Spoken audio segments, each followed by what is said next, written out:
Bonjour tout le monde. Donc, au nom de monsieur le directeur de la formation de l'enseignement professionnel, monsieur Lehi, donc je salue l'association d'avoir organisé cet événement et de nous avoir invités. Sur ce, donc on va essayer de vous faire comprendre la contribution de la formation professionnelle dans ce qu'on appelle communément chez nous les catégories particulières, y compris cette maladie spinale bifida. Donc, je commence mon intervention. Tout à l'heure, les collègues ont parlé sur une équipe multidisciplinaire. Moi, je dirais actuellement, on parle d'un concept depuis la naissance de l'enfant jusqu'à son âge adultère, le développement global de l'enfant. On entend par développement global de l'enfant la contribution de la famille, de la société, ainsi que l'école. Dans sa grande dimension, l'école, c'est primaire, le CUM, le lycée et la formation professionnelle. Donc, le concept de développement global englobe le langage de l'enfant, englobe sa motricité, ainsi que sa socialisation. Donc, notre part, si je ne me trompe pas, on est dans le côté socialisation de l'enfant. Donc, dans un premier temps, au niveau des relèves de Bjaya, la formation professionnelle dispose de 26 centres de formation professionnelle, 2 instituts, ainsi qu'une direction du wilaya.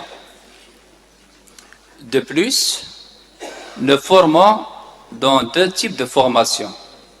Des formations diplômantes, ce qui veut dire sanctionnées par un diplôme d'État reconnu par la fonction publique, dont la durée de formation est de 12 mois à 36 mois au maximum.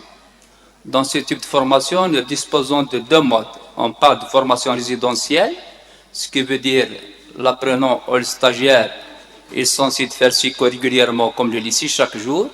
Il y a un deuxième mode, c'est le mode de formation par apprentissage.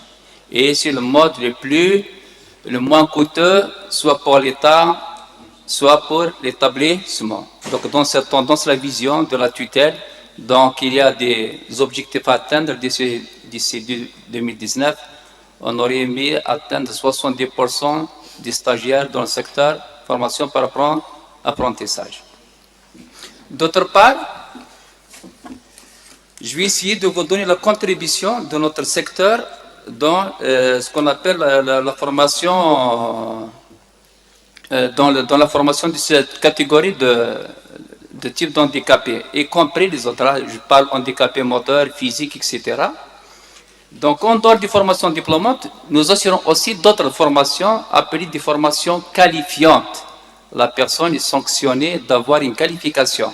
La durée de formation ne dépasse pas 6 mois. Donc, au niveau national, peut-être pour certains, ils ignorent l'information, donc j'informe l'assistance que le ministère de la formation et de l'enseignement professionnel a donné une importance à cette catégorie.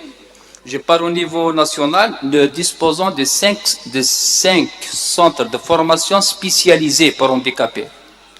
Donc, au niveau du centre, nous avons le centre de Cuba et Corso. Au niveau du sud, à la droite, on a un autre centre à Skikda. Et il y a un autre projet, donc c'était un projet, au niveau de Bijaya, et un projet, il parle d'un projet au niveau de Bijaya, et je ne me trompe pas, un autre au niveau de Constantine. Donc, qu'en est-il de la de Bijaya? Je vous fais un état des lieux. En 2015, au niveau de Bijaya, on a formé 76 stagiaires donc, dans 5 branches. Je ne pas des handicapés, qu'ils soient handicapés physiques, moteurs, les adaptés mentaux, ainsi que les non-voyants. Donc, les statistiques en 2015, donc on a attribué 76 diplômes dans 5 branches différentes. Donc, il y a l'hôtellerie, le tourisme, le bâtiment, les services, ainsi que les techniques d'administration et de gestion.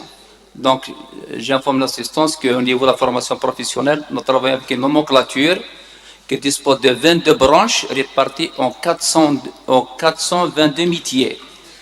Donc, dans ces métiers, donc, concernant les handicapés, donc on a pu lancer 16 métiers dans les 422.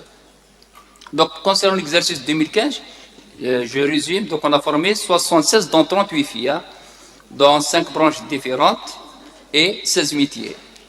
Concernant l'exercice 2016, donc à la rentrée, le premier semestre 2016, donc l'effectif global est de 38, dont on a formé de niveau 5 les BTS, les brevets techniciens supérieurs, donc 9, brevets de technicien, on a 1 cas, le CMP, certificat de maîtrise professionnel 5 cas, le CAP d'activité professionnelle, ainsi que les 100 niveaux qui sont d'ordre 11. Donc, entre autres, la DFP, on a signé même des conventions avec la DAS, ainsi que le moment associatif. Incessamment, donc on a lancé 2 formations, septembre 2016, donc une avec une association des filles, donc concernant donc au niveau de Tinbder, donc dans la poterie céramique, et un autre cas au niveau de Adkar, sur la peinture. Donc, entre autres, les formations qualifiantes, actuellement, vu le dispositif au niveau de l'ANSEJ, le CNAC, ainsi que de l'ANGEM, auparavant, on demande une simple attestation d'attitude professionnelle ou ce qu'on appelle l'acquisition des acquis professionnels pour demander au travail un crédit. Mais dorénavant, donc toute personne est sanctionnée justement d'avoir cette qualification. Et pour avoir cette attestation de qualification, il est impératif qu'il passe par la formation professionnelle pour pouvoir demander un crédit. Et incessamment, justement, on a formé un handicapé dans le métier photographe, donc il vient de bénéficier de son projet par le biais de l'ANGEM. Donc sur ce, je vous remercie. À comme ça.